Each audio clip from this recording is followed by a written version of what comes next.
ನಮಸ್ಕಾರ. ನೋಡಿ, ಈಗ ಸೋಷಿಯಲ್ ಮೀಡಿಯಾ ಈ ಫೋನನ್ನು ಓಪನ್ ಮಾಡಿದ್ರೆ ಈ ರೀಲ್ಸ್ ಸ್ಟಾರ್ಗಳ ಸಂಖ್ಯೆಯೇ ಹೆಚ್ಚಾಗ್ತಾ ಇದೆ. ಇವರು ಯಾವ ರೀತಿ ಬಿಂಬಿಸ್ಕೋತಾರೆ ಅಂತ ಹೇಳಿದ್ರೆ, ಏನೋ ದೊಡ್ಡ ಮಟ್ಟದಲ್ಲಿ ನಾವೇ ಹೀರೋಗಳು, ನಮ್ಮ ಮುಂದೆ ಒಂದು 50 ಸಿನಿಮಾ ಮಾಡಿರೋ ಹೀರೋಗಳು ಡಮ್ಮಿ ಅನ್ನೋ ರೀತಿಯಲ್ಲಿ ಈ ಸೋಷಿಯಲ್ ಮೀಡಿಯಾದಲ್ಲಿ ಬರುವಂತಹ ರೀಲ್ಸ್ ಸ್ಟಾರ್, ನಾವಂತೂ ಅವರನ್ನ ಸ್ಟಾರ್ ಅಂತ ಕರೆದಿಲ್ಲ ಸ್ವಾಮಿ, ಅವರಿಗೆ ಅವರೇ ಸ್ಟಾರ್ಗಳಾಗ್ಬಿಟ್ಟಿದ್ದಾರೆ. ಯಾವುದೋ ಕಿತ್ತೋದಂತಹ ರೀಲ್ಸ್ಗಳನ್ನ ಮಾಡೋದು, ಯಾವುದೋ ಸಮಾಜಕ್ಕೆ ಒಳ್ಳೆ ಸಂದೇಶ ಇರುವಂಥದ್ದು ಒಂದೂ ಇಲ್ಲ. ಏನೋ ಒಂದಿಷ್ಟು ಲೈಕು ಕಮೆಂಟ್ಸು ಬರ್ತವೆ ಅಂತ ಹೇಳಿಬಿಟ್ಟು ಸಿಕ್ಕ ಕಂಟೆಂಟ್ಗಳು, ಅದನ್ನು ನೋಡಿ ಆ ಕಮೆಂಟನ್ನು ಓಪನ್ ಮಾಡಿದ್ರೆ ಸತ್ತೇ ಹೋಗ್ಬಿಡ್ತಾರೆ ಅವರು. ಜನ ಚೀಥು ಅಂತ ಉಗಿದಿರ್ತಾರೆ. ಆದರೂ ಕೂಡ ಈ ರೀಲ್ಸ್ ಸ್ಟಾರ್ಗಳು ಸ್ವಯಂ ಘೋಷಿತವಾಗಿ ಅವರನ್ನೇ ಅವರು ಕರ್ಕೊಂಡಿದ್ದಾರಲ್ಲ, ಅವರು ಮಾಡುವಂಥ ಅನಾಹುತಗಳು, ಸಾಕಷ್ಟು ಅನಾಹುತಗಳಾಗೋಗ್ಬಿಟ್ಟಿದೆ. ಈಗ ಅಂಥದ್ದು ಇವ್ರಿಗೆಲ್ಲ ಏನು ಮಾಡಬೇಕು ಅಂತ ಹೇಳಿದ್ರೆ, ಈಗ ನೋಡಿ ಪೊಲೀಸರು ಸರಿಯಾಗೇ ಮಾಡಿದ್ದಾರೆ. ಈ ರೀಲ್ ಸ್ಟಾರ್ ಅಂತ ಹೇಳ್ಕೊಂಡು ಒಬ್ಬ ಓಡಾಡ್ತಾನೆ, ಮಂಜ ಅಂತ ಹೇಳಿ ಹುಚ್ಚುಚ್ಚುನ್ ಥರ ರೀಲ್ಸ್ ಮಾಡಿರ್ತಾನೆ. ನೀವು ಆತನ ರೀಲ್ಸ್ ನೋಡ್ಬಿಟ್ರೆ ಅಸಹ್ಯ ಹುಟ್ಟುಬಿಡುತ್ತೆ. ಅಸಹ್ಯ ಅಂತ ಹೇಳಿದ್ರೆ ನಮಗೆಲ್ಲ ಹೆಂಗೆ ಅನ್ನಿಸ್ಬಿಡುತ್ತೆ ಅಂದರೆ, ಅವನ ಮುಖ ನೋಡಿ ಆತ ಮಾಡೋ ರೀಲ್ಸ್ಗಳನ್ನು ನೋಡ್ಬಿಟ್ರೆ ಊಟನೇ ಸೇರಲ್ಲ. ಥೂ, ಎಂತೆಂಥವ್ರು ಹುಟ್ಕೊಂಡಿದ್ದಾರಪ್ಪ. ನಾವು ಯಾಕೆ ಒಂದಿಷ್ಟು ಖರ್ಚು ಮಾಡಿ ಇಂಟರ್ನೆಟ್ ಹಾಕ್ಸಿರ್ತೀವಿ, ಫೋನ್ ಮಾಡಿದ್ರೆ ಅವ್ರದ್ದೇನೆ, ನನ್ನ ಮಕ್ಕಳದೇ ಬರ್ತಾ ಇರುತ್ತೆ. ಹೋಗ್ಲಿ ಅನ್ಫಾಲೋ ಮಾಡೋದು ಅಥವಾ ರಿಪೋರ್ಟ್ ಕೊಟ್ಟು ಏನೋ ಮಾಡೋದು ಮಾಡ್ತೀವಿ. ಇನ್ನೊಂದು ಪೇಜಲ್ಲಿ ಇನ್ನೊಂದು ಥರ. ಏನು ಮಾಡೋಣ, ಬೆಳಗ್ಗೆ ಎದ್ರೆ ಬರೀ ಇವ್ರದ್ದೇ ಹಾವಳಿಗಳು. ಈಗ ಈ ರೀಲ್ಸ್ ಮಂಜ ಏನೋ ಪೊಲೀಸರಿಗೆ ತಗ್ಲಾಕೊಂಡಿದ್ದಾನಂತೆ. ಏನು ಕತೆ ನೋಡಿ, ಮೊನ್ನೆ ದೊಡ್ಡಬಳ್ಳಾಪುರದಲ್ಲಿ ಈ ರೀಲ್ಸ್ ಮಂಜ ಏನಿದ್ದಾನೆ, ಈತ ಹೆಲ್ಮೆಟ್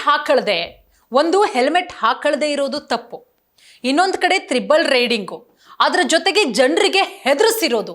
ಏನಂತ ಹೆದರಿಸಿದ್ದಾನೆ, ಹೆಲ್ಮೆಟ್ ಹಾಕೊಳ್ಳದೆ 3 ಜನ ಬೈಕಲ್ಲಿ ಓಡಾಡಿದ್ದಲ್ದೆ ಹುಲಿ ಅಂತ ಹೆದರಿಸಿದ್ದಾರೆ. ಈ ರೀಲ್ಸ್ ಏನಿದೆ, ಇದು ಸೋಷಿಯಲ್ ಮೀಡಿಯಾದಲ್ಲಿ ಸಿಕ್ಕಾಪಟ್ಟೆ ವೈರಲ್ ಆಗೋಗಿತ್ತು. ಈ ಗಂಗಾರಂಗ ಅಂತೆ, ಅವ್ರ ವಿಡಿಯೋಗಳಂತೂ ನೋಡೋದಕ್ಕಾಗಲ್ಲ ಸ್ವಾಮಿ. ಹುಚ್ಚರು ಥರ ಆಡ್ತಿರ್ತಾರೆ. ನಮ್ಮ ಸಮಾಜ ಎತ್ತು ಹೋಗ್ತಾ ಇದೆ, ಇವ್ರಿಗೇನು ಯಾರು ಕೇಳಲ್ವಾ? ಯಾಕೆ ಈ ರೀತಿ ಹುಚ್ಚರು ಥರ? ನೋಡಿ, ನೀವು ರೀಲ್ಸ್ ಮಾಡಿ, ನೀವು ರೀಲ್ಸ್ ಮಾಡೋದಕ್ಕೆ ನಿಮ್ಮ ಇಂಟರ್ನೆಟ್ಟು ಸ್ವಾಮಿ, ನಿಮ್ಮ ಫೋನು. ಆದರೆ ಸಮಾಜದ ಒಂದು ರೀತಿಯಲ್ಲಿ ಜನರ ಮನಸ್ಥಿತಿಗಳನ್ನು ಯಾಕೆ ಹಾಳು ಮಾಡ್ತೀರಾ? ಹುಚ್ಚುಚ್ಚರು ಥರ ರೀಲ್ಸ್ ಮಾಡಿಬಿಟ್ಟು ಒಳ್ಳೆ ಕಂಟೆಂಟ್ ಇಟ್ಕೊಂಡು ಮಾಡಿ. ನೀವು ಮಾಡುವಂತಹ ರೀಲ್ಸು ಅಟ್ಲೀಸ್ಟ್ 4 ಜನಕ್ಕೆ ಬೇಡ, ಇಬ್ಬರಿಗಾದರೂ ಒಳ್ಳೇದಾಗಲಿ. ಆ ಇಬ್ಬರು ನಿಮ್ಮ ರೀಲ್ಸ್ ನೋಡಿ ಪರಿವರ್ತನೆಯಾಗಲಿ. ಇದನ್ನು ಬಿಟ್ಟು ನೀವು ಹುಚ್ಚುಚ್ಚರು ಥರ ರೀಲ್ಸ್ ಮಾಡಿ ಏನೋ ನಿಮ್ಮ ತೆವಲಿಗೋಸ್ಕರ, ಇನ್ಯಾವ ಪದ ಬಳಸಬೇಕೋ ಗೊತ್ತಿಲ್ಲ, ನಿಮ್ಮ ರೀಲ್ಸ್ ಹುಚ್ಚಿಗೆ, ನಿಮ್ಮ ಫಾಲೋವರ್ಸ್ ಹೆಚ್ಚಾಗೋದಕ್ಕೋಸ್ಕರ, ನಿಮಗೆ ಲೈಕ್ಸ್ ಬರೋದಕ್ಕೋಸ್ಕರ ನೀವು ಸಮಾಜ ಯಾಕೆ ಹಾಳು ಮಾಡ್ತೀರಾ? ಯಾರೋ ಗಂಗಾರಂಗ ಅಂತೆ, ಅವ್ರ ಹೆಸರುಗಳು ಕೂಡ ಗೊತ್ತಿಲ್ಲ, ನಾನು ಅಷ್ಟಾಗಿ ನೋಡೋದಕ್ಕೆ ಹೋಗಲ್ಲ. ಗಂಗಾರಂಗ ಮತ್ತು ಯಾರೋ ಸವಿತಾ, ಇವ್ರ ವಿರುದ್ಧವೂ ಕೂಡ ಈಗ ದೊಡ್ಡಬಳ್ಳಾಪುರ ಪೊಲೀಸರು ಕ್ರಮ ತೆಗೆದುಕೊಂಡಿದ್ದಾರೆ. ಅದ್ರ ಜೊತೆಗೆ ನೀವು ಫೋಟೋವನ್ನು ಕೂಡ ಗಮನಿಸ್ತಾ ಇದ್ದೀರಾ. ಈ ವ್ಯಕ್ತಿಯನ್ನು ನೀವು ಗಮನಿಸ್ತಿರ್ತೀರ, ಮಂಜ ಅಂತ ಹುಚ್ಚುಚ್ಚುನ್ ಥರ ಆಡ್ತಾ ಇರ್ತಾನೆ. ಇವ್ರು 3 ಜನರ ವಿರುದ್ಧ ಕ್ರಮ ತೆಗೆದುಕೊಂಡು ಈ ರೀಲ್ಸ್ ಮಂಜನನ್ನು ಪೊಲೀಸರು ಅರೆಸ್ಟ್ ಮಾಡಿ ತಕ್ಕನಾದಂತಹ ದಂಡವನ್ನು ವಿಧಿಸಿದ್ದಾರೆ. ಬರೀ ದಂಡ ವಿಧಿಸೋದಲ್ಲ ಪೊಲೀಸರೇ, ನಾವು ನಿಮ್ಮನ್ನು ಕೈ ಮುಗಿದು ಬೇಡ್ಕೊತಾ ಇದ್ದೀವಿ, ಇಂಥವ್ರನ್ನ ಒಂದು 3 ದಿನ ಒದ್ದು ಒಳಗಡೆ ಹಾಕಿ. ಹೊರಗಡೆ ಬಂದಾಗ ಇವ್ರಿಗೆ ಬುದ್ಧಿ ಗೊತ್ತಾಗುತ್ತೆ, ಪೊಲೀಸ್ ರುಚಿ ಏನು.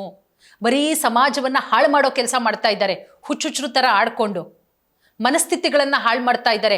ಬರೀ ದಂಡ ಹಾಕಿ ಕಳಿಸ್ಬಿಟ್ರೆ ಪ್ರಯೋಜನ ಇಲ್ಲ. ಸೂಕ್ತ ಕಾನೂನು ಕ್ರಮ ಆದರೆ ಮುಂದಿನ ದಿನಗಳಲ್ಲಿ ಇವರನ್ನ ನೋಡಿ ಒಂದಿಷ್ಟು ಜನ ಫಾಲೋ ಮಾಡ್ತಾರಲ್ಲ, ಇವರಿಗೆ ಮಿಲಿಯನ್ ಗಟ್ಟಲೆ ಫಾಲೋವರ್ಸ್ ಅಂತೆ, ಲಕ್ಷಾಂತರ ಗಟ್ಟಲೆ ಫಾಲೋವರ್ಸು, ಮಿಲಿಯನ್ ಗಟ್ಟಲೆ ವ್ಯೂಸು. ಇವರನ್ನ ಫಾಲೋ ಮಾಡೋರು ಇನ್ನೆಷ್ಟು ದೊಡ್ಡ ಹುಚ್ಚರು. ಇವ್ರನ್ನ ಫಾಲೋ ಮಾಡ್ತಾರಲ್ಲ ಅವ್ರು ಇನ್ನೆಷ್ಟು ಜನ ಹುಚ್ಚರು. ಏನು ಹೇಳೋಣ ನಮ್ಮ ಜನಕ್ಕೆ? ನೋಡಿ, ನಾವು ಅದನ್ನು ಒಂದು ಹೇಳಬೇಕು. ಪಾಪ ಎಷ್ಟೋ ಜನ ಒಳ್ಳೊಳ್ಳೆ ಕಂಟೆಂಟ್ಗಳನ್ನು ಕೊಟ್ಟು ಒಂದಷ್ಟು ವಿಡಿಯೋಗಳನ್ನು ಮಾಡ್ತಾರೆ, ಬಹಳ ಒಳ್ಳೊಳ್ಳೆ ಕಂಟೆಂಟ್ಗಳು. ಅದನ್ನು ಯಾರೂ ನೋಡಲ್ಲ ಸ್ವಾಮಿ. 100, 150, 200 ಜನ ನೋಡಿರ್ತಾರೆ. ಆದರೆ ಇಂಥ ಹುಚ್ಚರು ಮಾಡಿರ್ತಾರಲ್ಲ, ಇವ್ರದನ್ನೇ ಮಿಲಿಯನ್ಸ್ ಗಟ್ಟಲೆ ನೋಡೋದು.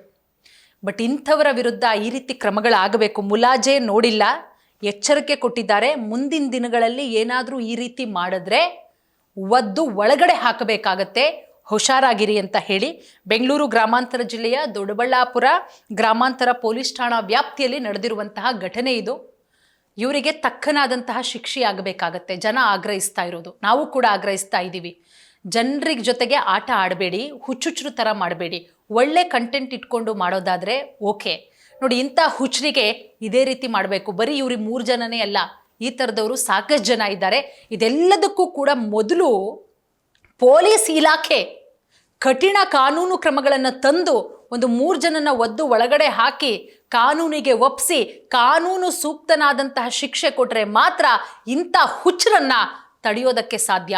ಸ್ವಯಂ ಘೋಷಿತ ಸ್ಟಾರ್ಗಳನ್ನು ನಾವು ಅವರ ವಿರುದ್ಧ ಒಂದು ರೀತಿಯಲ್ಲಿ ಕಟ್ಟುನಿಟ್ಟಿನ ಕ್ರಮ ತೆಗೆದುಕೊಂಡಾಗಷ್ಟೇ ಇವರನ್ನ ತಡಿಬಹುದು.